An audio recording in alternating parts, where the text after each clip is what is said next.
Hey, this is Matteo Lane. I'm Emma Willman. And this is Inside the Closet. Inside the Closet. We're back with another episode of Inside the Closet, and here with the intro is Matteo Lane. Hey guys, so today we talk about this being our 1-year anniversary. We talk a lot about religion. We answer some questions. We're doing the whole thing. So, enjoy the episode and check me out at Laugh Boston the 13th and 15th of September.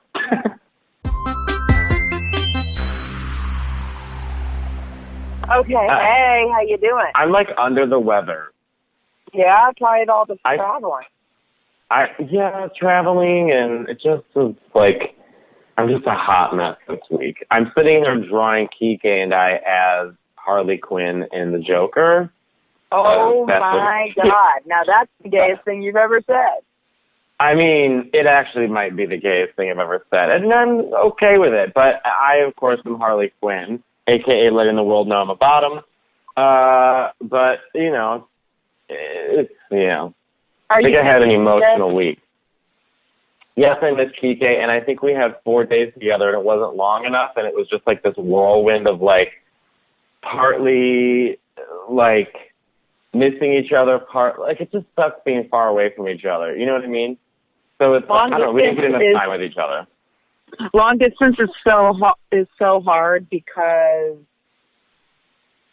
it puts this weird pressure sometimes when you see the person to be like, because it's like, if we were in person, I would, want to see you do this and we would do that, and it's hard.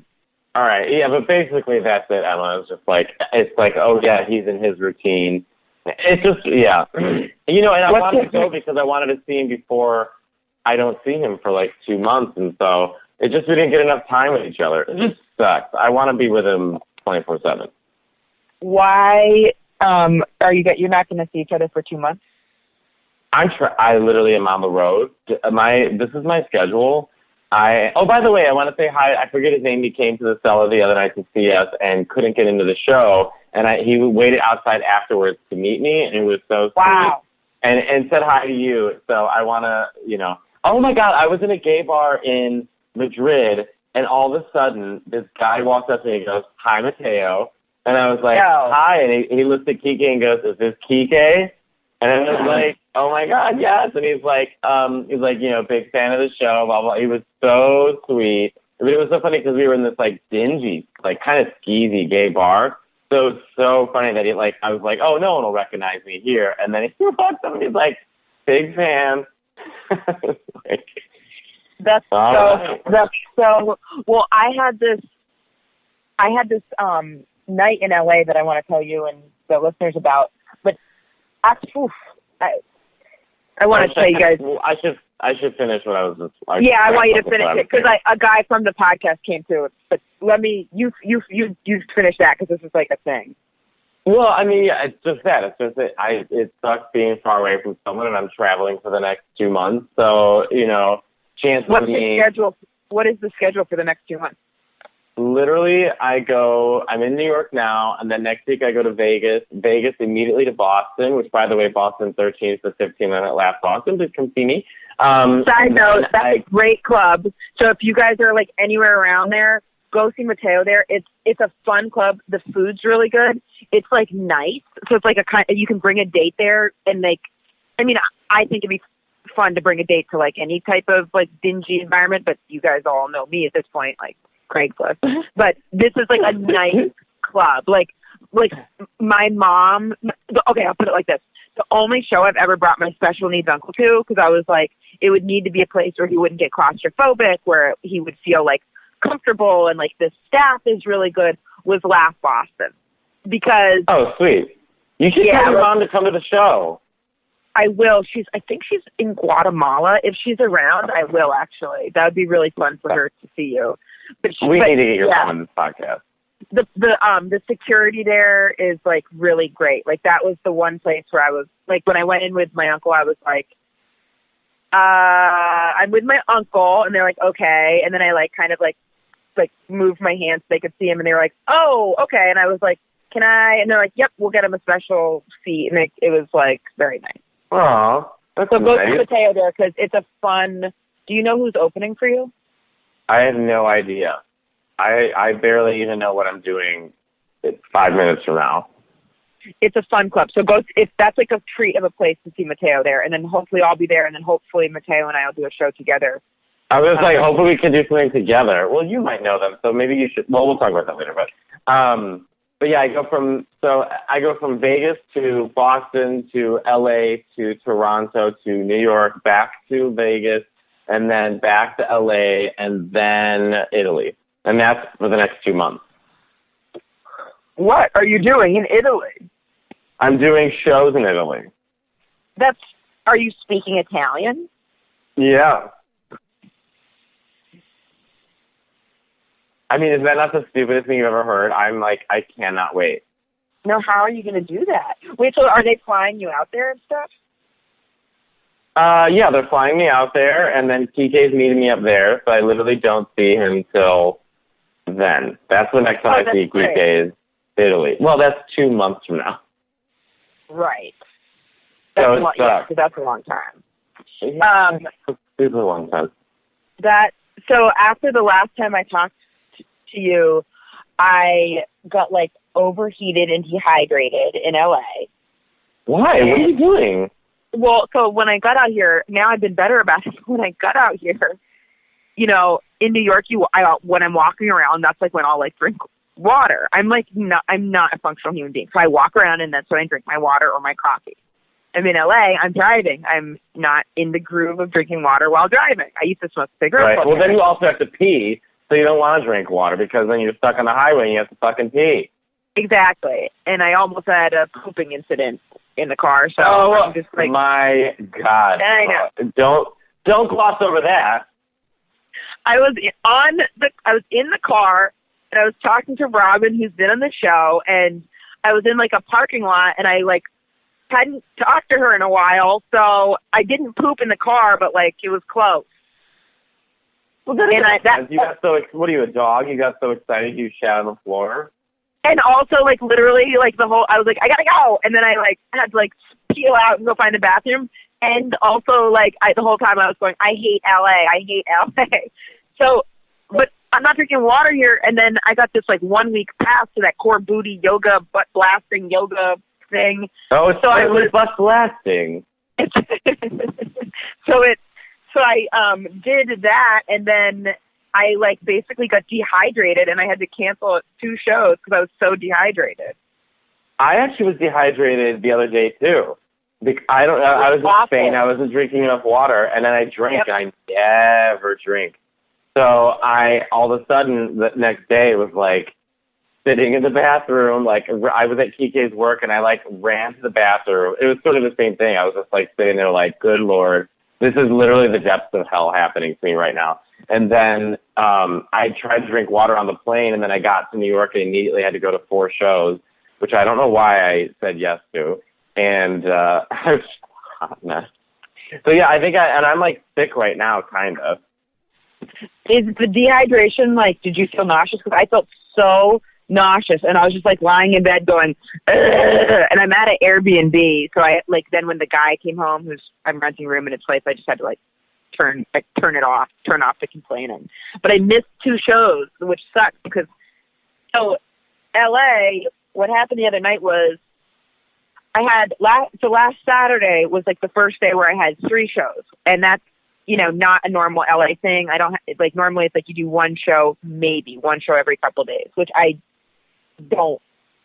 Well, doing multiple shows is like, I mean, I don't know how people do it, but people manage to do it in LA, and they'll tell you that it's possible, but it's not. I don't think it's not. It's the stress of the driving to and fro. I don't know what, like, I've like for like to and fro, stop and go. That's what makes the world go round. The stress of the to and fro.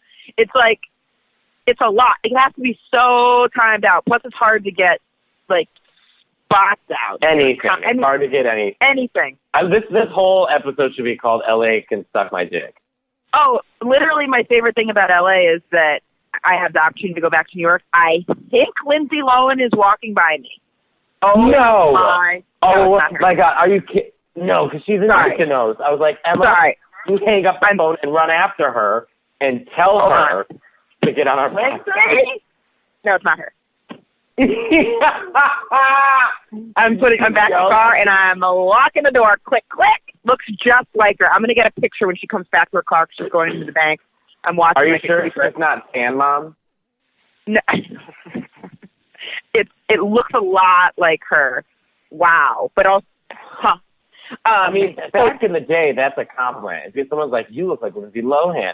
But now, I mean, if you follow her like I do, I don't remember if it's such a good idea to call Lindsay Lohan. Well, Matteo, her show is not doing well. Yeah, her show's not out yet. Well, it's not. I mean, I'm sorry, not her show. I'm sorry, her club is not doing well. I was reading this thing that the club is not doing well because people that go to Greece want to experience like Greek culture and like do, you know, it's not like a spring, like they're like maybe. Well, everyone except for the gays, because every gay is in Mykonos right now, just high as a kite. I'm like, I don't think this has anything to do with like the Parthenon. Oh, really? Is this? Yeah, they're all in Mykonos, sucking in Speedos and steroids and just like, woo! Oh. Is it pride? To me, which sounds like a personal nightmare. Yeah, that's a lot. If I was in Greece, the last thing I'd want to do is be on Mykonos with a bunch of steroided men on ecstasy. I would be like, let's talk about the Parthenon. This is the center of ancient civilization. Yeah, that's crazy. Yeah. But, you know, I'm not judging, but I am. Man, it must be tough to be a gay guy without a perfect body. Like, that would be so hard. It's tough to be a gay guy with anything. Gays have made it. Look, if you're fat, you're made fun of. If you're too muscular, you're made fun of. If you're too skinny, you're made fun of. But also, those things can be fetishized, too. Like, so, like, if you are fat, you have a world where you can fuck. If you're too thin, you did it. If you're too old, you can. So it's like everything that they hate you for is simultaneously something that they love you for and is giving you some sort of animal name. So the whole entire gay community and gay experience is confusion because you're constantly feeling bad about yourself while promoting the thing that you hate about yourself to other people. I mean, it makes no sense.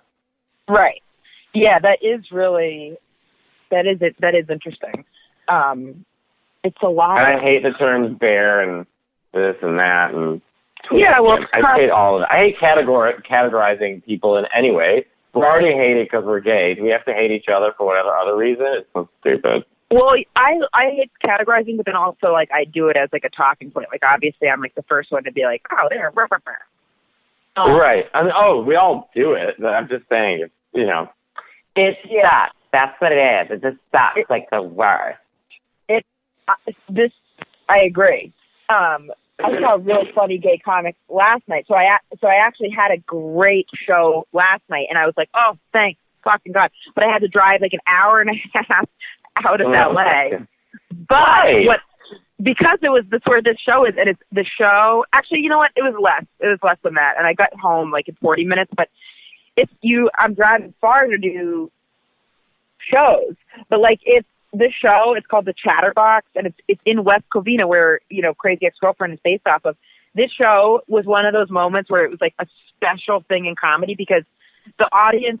I've never performed in front of a Latin crowd before. And I love it. Yeah, I've never done. I've even performed in front of an all Asian crowd 2 times because these 2 Asian student associations brought me to their school. That was nice of them. I know, it meant so much to me. I wanted to cry. And now what I'm about to say is wait a minute. No, I'm just literally saying the facts. One of them wasn't an Asian student association. It was the finance association, but it was all Asian kids in it. So when I got there, it was right after I had done an Asian student association at University of Houston. It was like 2 schools later, and I was like, oh my God, I just did an Asian student association at University of Houston. And the person was like, this isn't the Asian student association. And then I was like, I'm going to get right back on that plane and go home and hate myself for the rest of my life. Yeah, and I was looking at them, I was like, oh, you're all Asian, that's why I said that. But I didn't say that. And then the person was like, but we're all Asian, so ha, ha, ha, ha. And I was like, but. Yeah, that's me every moment, is just screaming for help. Yeah, I was like, but Saturday I did a brunch show at 1:00, and it was super fun. I felt really comfortable. Like, I'm feeling good. Like, I felt really real and comfortable. It's good. There was literally 10 people, full light. This goes to show too, it's really the people that make the show. Full lighting. Oh yeah. not set up for comedy. Then I went and I did an outdoor show, and it started off well, but then it kind of like started to dip, and I didn't feel, I don't know, it like went off the rails with this like story that I have, the one about finding a guy to dirty talk on Craigslist that doesn't have an ending. So it went okay, but not like great. But that's where a guy from our podcast, it went fine. But this guy that listened to the podcast, and I saw him leave, and then he sent me a message, and it made me feel like, one thing that's so nice about it is it feels like it's like, I don't know, it's like an undercover like friend or was in the audience, because it's like someone that knows you more than you guys wait, someone's trying to come up with a name for our fans. I think it's the Closeteers. I forget what it was, but I love it. What about the Insiders? I like Closeteers better, because the Insiders sounds like, one, sexual, and two, it sounds like that old Hollywood gossip show. But it's like we're inside. You just want to be a spy. That's what that is. Exactly. We're in the know. When people, they should be able, they'll label us whatever they want to, or label themselves. But when people come up, it is such like you feel so good, and then you also feel like you don't deserve it. You're just like, I don't deserve this niceness. Like the guy the other day. And I was also so jet lagged, and I was still like, hello. Like I was such a mess. But yeah, it feels really good when you guys are in the audience. By the way, this is our 1-year anniversary. Wow, Matteo. Wow. So how about that? What a year. I mean, I was actually like thinking, and I was thinking back on it, and I remember, one thing that was like a really like pivotal thing and just like so funny to me was our show in San Francisco. I mean, that was there were so many things about it that were just so, because Matteo and I flew into San Francisco just for the night to do that show. Right. And also when we were first doing the podcast show, it's like, they're experimenting on us. So we're not making like really any money off of them. Oh, we made no money. We just flew out. They just flew us out there. Right. Which is, I wouldn't, for stand-up, like now we get paid to do stand-up, especially for flying to San Francisco, like flying that far. Yeah. But it's like the love of like trying to cultivate something new. So we fly in and I do it again in a heartbeat. They were so nice to us. And we fly in, Matteo and I were super jet lagged. We went and got Italian food. We were walking back, and I took Matteo's picture a couple times. He wanted to, like, we did that. We did our gender roles. And then we got lost going to the show. Do you remember that? Yeah, and then we got some weird pastries. We got there early, right. And then we went to, the pastries were weird?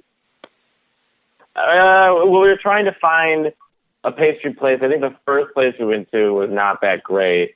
And then we eventually found a better place. I don't even remember. There was something about two different places. I remember, and then we got to the venue, and we go. Matteo asked a guy, I was quite too scared to ask, he was like, are there any tickets sold for tonight? Yeah, because of course, we're like, no one's going to come see us. Yeah, and then he was like, oh, it's sold out. And we were like, what? I mean, we couldn't get any more unprofessional. We were just like losing our minds. Yeah, and then we're like, but do they know that we're going to be here? Do they know it's a podcast? It's like, yeah. Did they get the Patti LaBelle concert? What is this? Right. Yeah. Like, oh no. And then we were in the green room, and we were like, what does everyone think is going to happen? And then the show went so well. The live podcast went so well. I personally didn't feel so good about the stand-up portion of the evening. Yeah, then I actually didn't either, but the stand-up, or the podcast version was great. The podcast version was great. And then, my cousin was at that. She brought a date. And my brother and his husband came. Oh, yeah. I was like, why would you bring a date to see your cousin say the most, like, sexual, like, and I talk about our fucking family, like, but I don't think she knew that. I don't think she knew the content of my. The people appreciate being talked about. Like, my Uncle Mike is constantly, Matteo, you've got more jokes about me. You're going to cut me a check? I mean, that's just, he's upset. That guy. You need to meet my Uncle Mike, by the way. I would love that. Has to happen, because I think you two are just the same person. I agree.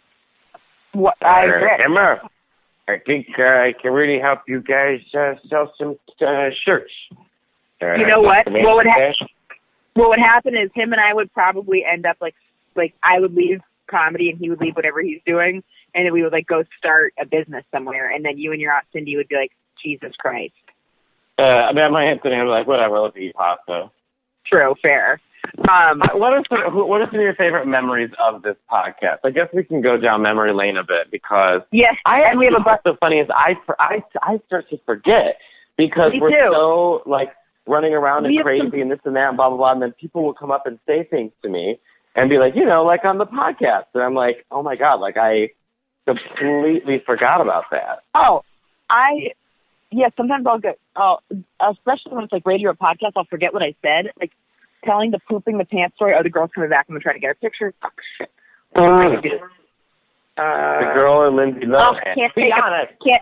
I can't take a picture. Definitely not her. Oh, wait. Okay. All right. Ooh. Maybe it's my sister Allie. No, it's not. Damn it. All right. I got some pictures, and you guys are going to be like, I must look like such a creeper. She's got a little fluffy dog, too. Bye, Lindsay. Oops, I actually just made better. We have some hoop bangers of some questions, too. I think one of my favorite memories is definitely doing the live, the show in San Francisco, and then I have another favorite memory. But what's one of yours? I'm trying to think. A favorite memory. Well, I think having Patty and Monet on was kind of fun, because it was like we were all just. I love the moments when you forget you're recording. You forget you're on a podcast, and you're just doing like whatever's like natural. I mean, Patty's been like a really, really good guest. I think some Patty moments might be my favorite moments, to tell you the truth. We should ask our listeners what their favorite moments are. Like, what brought you to the show? How did you find the show? What keeps you listening to the show? Totally. I think for me it was also interviewing Miss Cracker, because I thought that she was so like real and chill, and I always appreciate it when a performer's confident enough to not be putting on a show, but also savvy enough to still give a good interview, because there's a sweet spot. Like when I did the show where I would interview comedians about their comedy albums, I noticed more often than not a comedian, when they're like, and this would be comedians that like were not famous, so it's like ones that aren't used to getting interviewed. When they would like, you were a great interview, and the comics we've all have on are all great interviews. But there would be times where it'd be like ones where it'd be like, if they're not on and performing and doing their jokes, then when you talk to them, they're giving you like 1 or 2 word answers. So like, right. You want that happy medium where it's not that, and then it's not someone that's like acting like they're on stage, like something in there. So that's why Miss Cracker, I was expecting that it would, especially when she came in, with wardrobe, I was like, oh, she's going to put on an over-the-top show. But that was really interesting. And then I knew that she was going to be on RuPaul's Drag Race.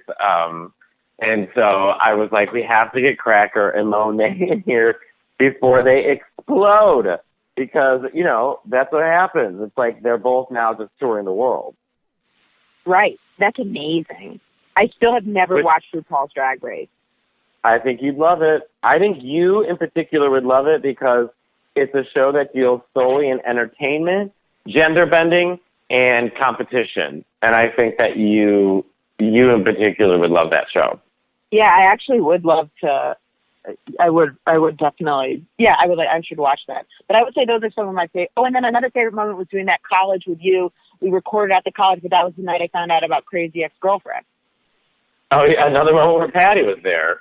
Yeah, and Patty was there. And I just started having sex with I was hooking up with the girl in Boston, and I trying to get about her.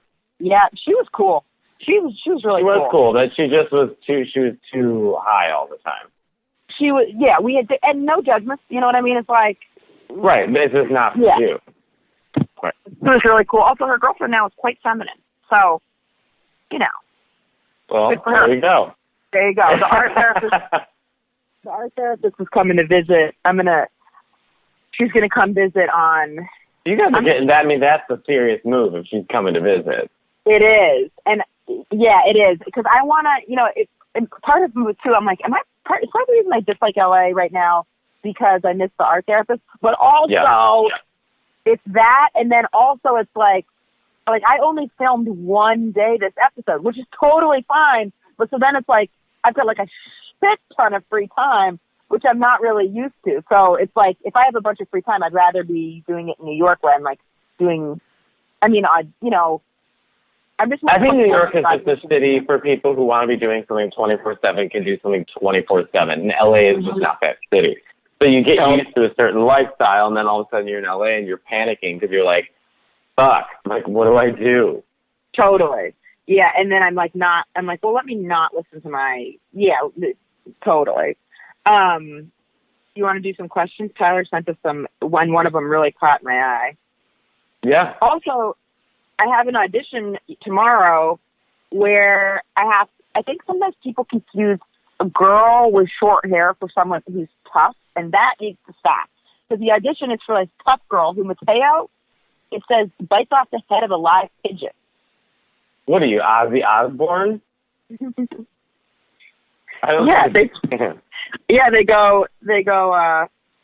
They said the character description is super tough,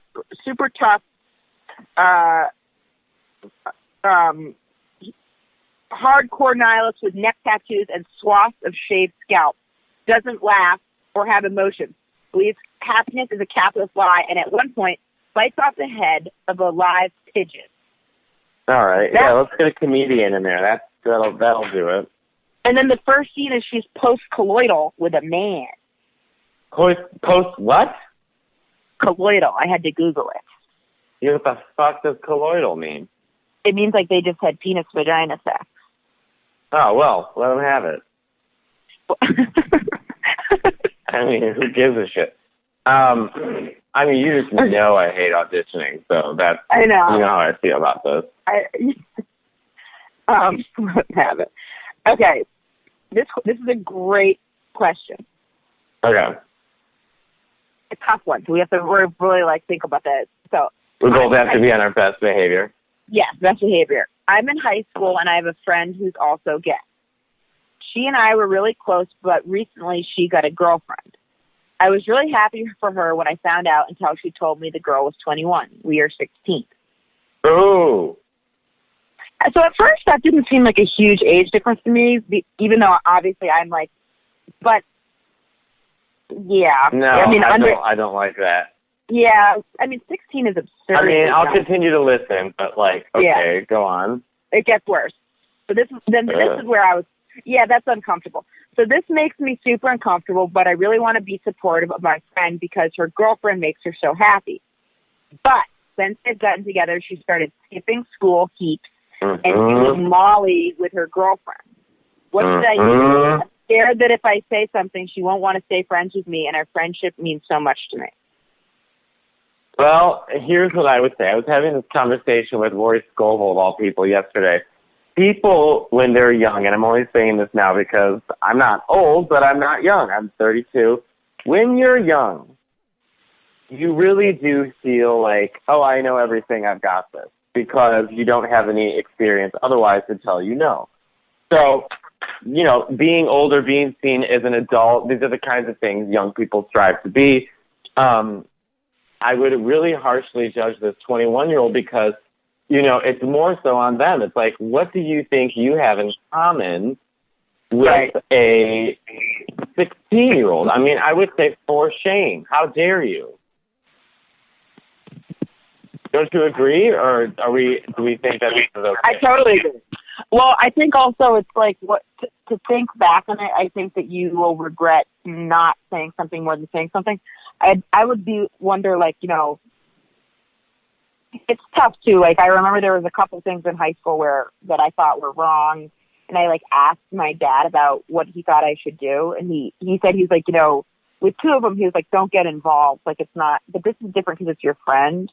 I mean, I'm such a, like, okay, my gut reaction is to be like, tell her parents. But then it's like, oh, God, she's going to fucking hate you. But, okay, I actually have something that kind of relates to this. And it really came back to, it's hard, too, when you're kids. So I had a friend when I was in high school. We had been friends in elementary school. We kind of lost touch. And then we were catching up, and she was like, you know, I think we were freshmen in high school. And she was like, I lost my virginity. And I was like, oh, wow. And she was like, yeah, it's with this guy, but like, I can't really tell my parents. He doesn't want me to tell anybody, just because people will judge us because he's older. And, oh, God. Oh, my God. Right. And so he was like 22, and he was in college, and we were like going into high school. And, oh, my God. Yeah, and I remember being really uncomfortable and being like, that doesn't sound okay. And she's like, yeah, but, like, he's great. Like, it was really... Of course. And then maybe 2 years ago, she came and visited me in New York, and we were walking around talking, and she was talking about, like, just, like, processing things from her childhood, and that she realized that she had been, like, you know, that she had been abused, and, like, having to, like, work through that in therapy, and, like, that it had... I don't want to give away too much about it, but she had worked through it in therapy, and, like, that she had to be hospitalized at a point, and how upset she was that her parents didn't, like, intervene. And I was like, I stopped, and I was like, hey, was this about when we were going, was this the guy when we were going into high school? And she was like, yeah. She was like, you know, he was so much older than me, and I didn't tell my parents we were having sex, but I don't understand why they weren't like, why are you hanging out? What does this guy in high school want to do with our daughter who's going into, you know, high school? Like, right. And then I remember being like, and you know, I was a kid, so it's like, I don't know who I would have said. I could have said something to my parents, but it is a really tough situation. But like, you're never gonna regret. Your friend can't start doing Molly. She can't be missing school. Like the repercussions of those things will have such a more lasting effect than like, it's obviously easier as an outsider to say the really good friend thing to do is to say and do something. I would tell her and not see, but don't you think that the girl's probably like caught up in the love of, or the like Molly and the. Well, the thing is, it's a rebellion thing. It's I'm not young anymore. But you are. I mean, you live at your parents' house. You know, you're under their rules. You're in school. Like, this is just the reality of it. You will have much more freedom as you get older, but this is the problem, again, of, you know, being young and thinking you know. And I'm not saying everyone does this, but I'm saying it does happen a lot. Why do I know this? Because I was the same way. I was sneaking out. I was, you know, just trying weed and drinking and doing all this stuff because it was like, oh, you know, I'm looking for a way to separate myself from my parents. Now, is your friend, yeah, you know what, you are put in an awkward situation because you care about your friendship. You care about what they're going through, and you recognize that this isn't something that's good. So, you know, at some point, your friendship, you know, the health and the sanity of this girl and your friend is more important than your actual friendship.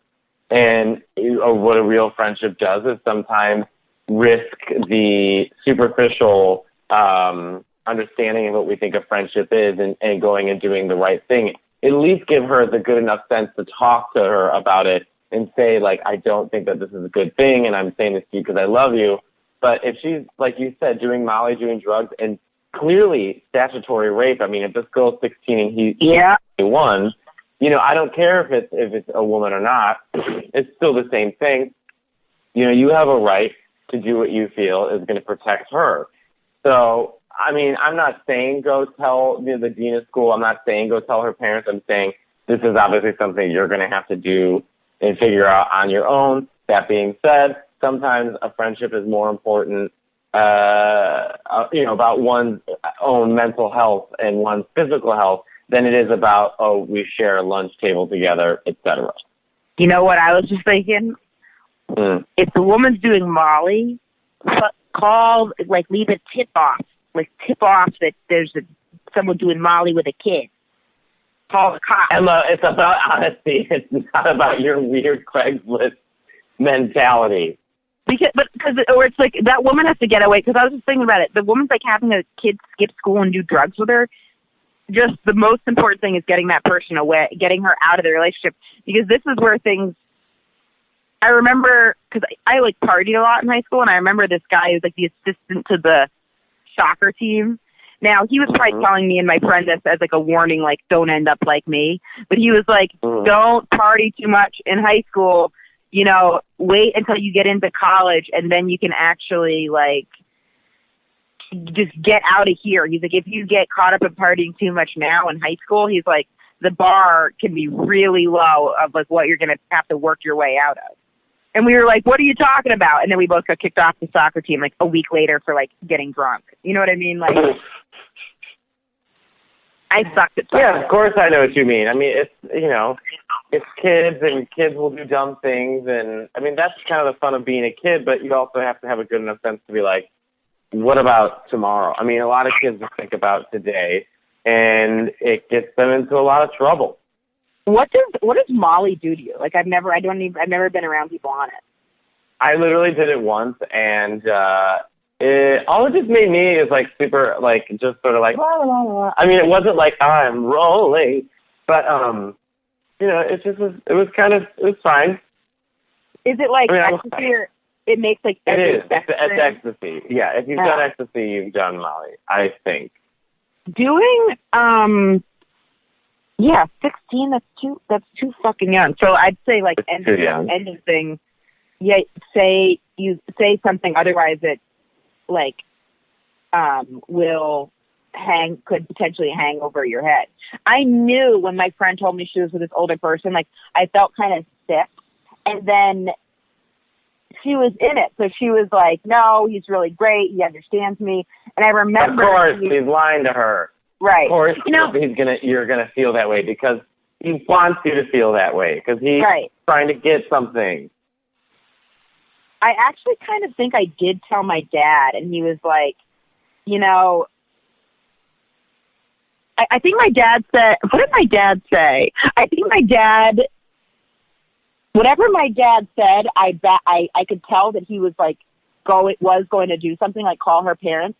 And I kind of remember regressing and being like, oh, actually, maybe I'm confused. Maybe he's in high school, not college. And my dad was like, well, find out. And then, cause I could tell that it was like, I had said something that was like serious. Like I was like, my friend, has a boyfriend and lost her virginity, and my dad was like, okay. And I was like, but the guy's in college. And he was like, what? And then then he was like, that's not okay. And then I was like, I mean, high school. So, I mean, look, none of this is your fault, you know, obviously. It's it's a weird time that I think people can take advantage of.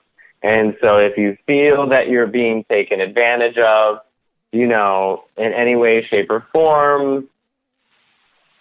You see what I'm saying?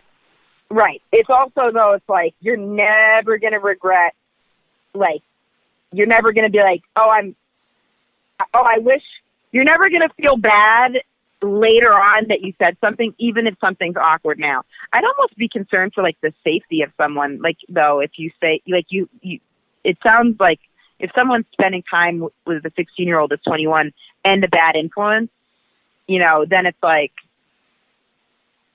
just, you know, be careful. Wouldn't you say? I mean, what's really horrible that I'm thinking is, like, at least it's another woman. I mean, I don't know why that. Yeah. I think men are just horrible PR. But, did you say horrible people or horrible PR? PR and people. Yeah. By the way, I just made chicken, and I thought it was going to be like a real chef and like put water in it. So like, I don't know, like that'll make it juicy, and I think it just ruined it. Well, I mean, that's all I can say about that. So I do want to talk about the Pope too today, by the way. It just Catholics in general. The Pope? I mean, he's just a piece of shit. He's like, yeah, gay kids shouldn't be kicked out of their families, but they should be taken to a psychiatrist, which, I mean, I guess in some ways, like, yeah, I could see that, but, like, the overall message you should be saying is, like, nothing's wrong with being gay, accept everyone for who they are. And it's just like, you know, right now, we should be taking the word children and gays out of priests' mouths And we should be having them check themselves. I mean, it's like the news of like 1,000 kids being molested in Pennsylvania, and then the Catholic Church has the audacity to blame it on the gays.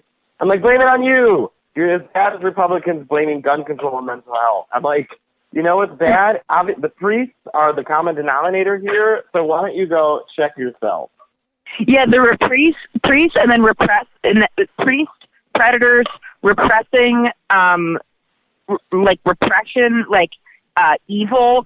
But I'm surprised that this quote, did he mean it like go see a psychiatrist as in because you're going to need support to deal with shitty people, or did he mean maybe? It I mean, it could be. I'm sure it could be interpreted either way. But the thing is the Catholic Church has been nothing but horrible for gay people and AIDS crisis, and everything else. It's God, it's stop telling people anything and go check yourself because you guys are a bunch of fucking messes.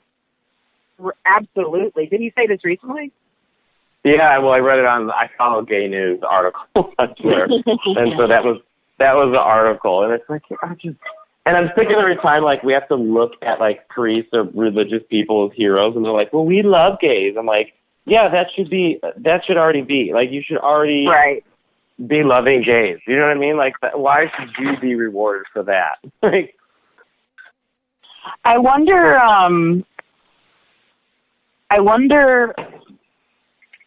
What's going to happen with this, because the Catholic Church has to be going bankrupt.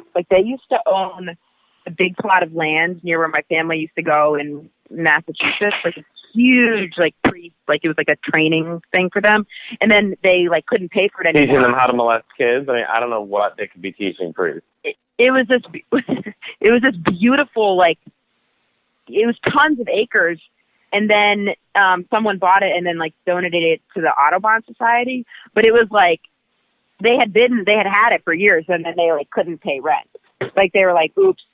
So I don't think that they're losing money. I mean, the Catholic Church, they boast about having 1 billion people in the Catholic Church, but a lot of that is just based off who's getting baptized and doesn't necessarily represent Catholics. But the thing too with Catholics in particular is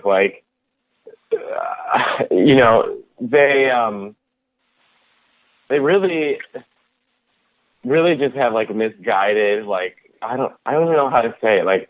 They're just misguided. Could we just say that? Do you know a lot of Catholics? Yes, I am one.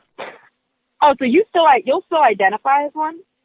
I mean, I'm not saying I identify as one in the sense of I'm a practicing Catholic, but I grew up Catholic. That's how I grew up. Right. I'm not religious anymore. I don't believe in religion. Would you guys pray before dinner? Oh yeah. Yeah, we never did that. I remember we would go visit our cousins in Florida, and they were religious. They were also the Republican ones, but they were. It was so interesting too because they were Republican, but I'm related to the mom. The dad was totally self-made. So my mom's family's upper middle class, and then he came from lower class. I hate that it's the word class because it implies it's someone can have money and have no class, and someone can have no money and all the class. Money can't buy you class. Exactly. So do you know what that song is? I don't, but I agree with it. I totally agree with it. It's the Countess Luann from Real Housewives. That's so basically it was he came from lower income, but he was completely self-made. He sent himself to college on a track scholarship, and then he worked his way up and went to Stanford and all this stuff. And his job was to literally go into big corporations and break apart the unions. So then you've got this guy who but he did it all himself. He's a straight white guy, so it's obviously he had legs up, good looking guy. And then he's going into these old money people, Democrats who are unions are important. And he's well, I had to work for everything and you guys didn't. So it's a whole thing. But I remember we would go visit them and they would say grace. And when we would do it, I would say, bless us, O Lord, for these thy gifts, as you're about to receive from thy bounty, through Christ our Lord. Amen. I think that's what they would say, but he'd throw something else in there. But I remember my mom would be like confused, like when they would like bow her head and like over the food, and she'd be like, "Is this where we?" And then he'd like start doing the thing. She'd be like, "Okay." I'd be like, "Mom." I like that your mom was like defiant of that. I mean, you know, I wish she's defiant, but the guy had worked. It's easier to be those things and be so liberal. I mean, it's important too, but like it's just a little. I understood where his conservatism was coming from was because it's like in his mind, he's like, I did everything myself. You know, it's a lot of times with people who didn't do everything themselves, and they're the first person to tell you they did everything themselves. Right. And he really did. But I remember saying once, I was like, yes, he did. I mean, he literally ran his way. Like, he jogged his way out of, like, the trailer park and then got a track scholarship and got this and I got that and that. Like, literally just from running. Amazing. That actually is really incredible. And it's amazing, but I remember saying, and I remember even after he had made a ton of money, we would be in vacation on Cape Cod, and their house was like next door to ours, and it's like the driveway's really long. He would have a black car come pick him up at like 4 a.m., drive him to the airport. He would be gone all week, and he would come back on the weekends. And when their grandmother died, she had this like tiny little like double wide like trailer like vacation place. He ripped it down, built like a mega, like mansion. Church? No, okay. Mega mansion. And Matteo, he hung up a giant American flag. So his house now overshadows my mom's, like where her little vacation house is. It's this huge house next to it with a giant American flag. So when you're swimming and you look at the two houses, you just see this giant American flag. So my mom is like, this is ridiculous. Like, what is he doing? And it's politics are just fucking complicated. Also, your mother is just so wildly entertaining. I think I could listen to stories about her forever. She hates Republicans, which I completely understand, but sometimes it's like, I mean, here's the thing. This particular Republican relative doesn't think global warming is real. So that's like a fucking problem. Well, that's just embarrassing. It's embarrassing, but the guy's so smart. He's so smart. So that to me that's where I'm like, what? But you know, you can be smart and still be delusional. I mean, there's global warming? Like, what the fuck? Like, I know. Well, it's like, just like, that's like crazy. That's like, no one's going to sit here and argue this. I love when people aren't scientists and they think they know. That's my most embarrassing thing about humanity is that people who have no idea what they're talking about scientifically are like, you know, it's just not true. I don't believe in it. It's like, what? Are we just going to stop listening to doctors too then? Like, how far are we taking this? We certainly seem to believe in doctors when they give us antibiotics because there's something wrong with our system. So why wouldn't you believe a scientist who studies the earth? Totally. I completely agree. I like how our 100th episode, it's just turned into like rage. We could just call this like the rage episode. Well, also, I thank you guys so much for like listening to us for 100 episodes. Seriously. Oh man, I'm literally in shock. I mean, I remember we were like over a year ago, we're like, we should do a podcast together. And like, I don't know if we ever thought it would happen, but here we are. Totally. And then when this comes out, literally the next day will be our Netflix special. I know. So how are you feeling about that? I'm excited. I'm excited. It was just such a treat to get to do that and not working on a 5-minute set. Who's like, it's an honor to be nominated. Well, you know what? I actually have something more I want to say about it, but let's record our Patreon now because I want to say something that maybe is better for private Patreon. Oh, okay. How's that for a plug for the Patreon? All right. Well, has this been an hour already? It's been an hour. Damn, that was really fast. I'm almost done with mine, and Kike's drawing of me as Harley Quinn and Joker.